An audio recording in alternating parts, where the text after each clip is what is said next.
दिग्भ्रमित करके व्यापारी जगत को रखा। एक मतलब लगातार 6 महीने में कम से कम 15 तो न्यूज आ गई, उनके नक्शे छप गए। क्यों हुआ ऐसा व्यक्ति ने क्यों किया? सिर्फ इसलिए किया कि 1 साल बाद होने वाले चैम्बर के चुनाव में उनके अधिकतम सदस्य बन जावे, जो कि उसके मतदाता थे। लेकिन झूठ के सहारे कोई जीत किसी को नहीं मिली भाई साहब, कोई जीत ना मिल पाएगी। सृजन भैया और व्यापारी एकता पैनल को हमको साथ देना है।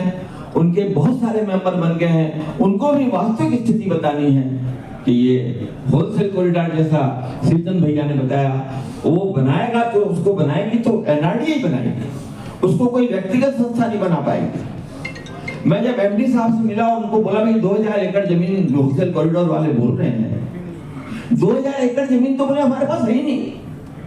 एनआरडी ने अपना स्टेटमेंट दिया प्रेस में कि हमारे पास तो 200-300 एकड़ जमीन, 2000 एकड़ में नया रायपुर है पूरा। भाई आप देखो ना, आप निकाल क्यों नहीं पता? विरोध नहीं किया लोगों ने उस समय, व्यापारी भी दिग्भ्रमित होते रहे और ऐसी होड़ लगा दी कि बस होलसेल कॉरिडोर में दुकान मिल जाएगी तो हम निहाल हो जाएंगे।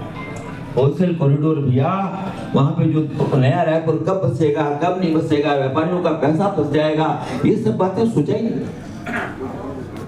और एक ही उद्देश्य था उनका कि अधिक से अधिक इस होलसेल कॉरिडोर के नाम से अपने समर्थकों को बनाए मेंबर और अपन जीत जाए। सावधान रहिए भाई साहब ऐसे लोगों से।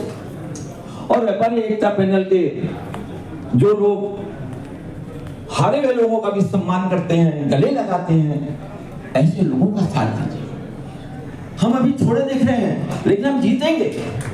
सपना देखा है, सपना पूरा होगा, निश्चित होगा। सबको साथ देना है, सावधान रहना।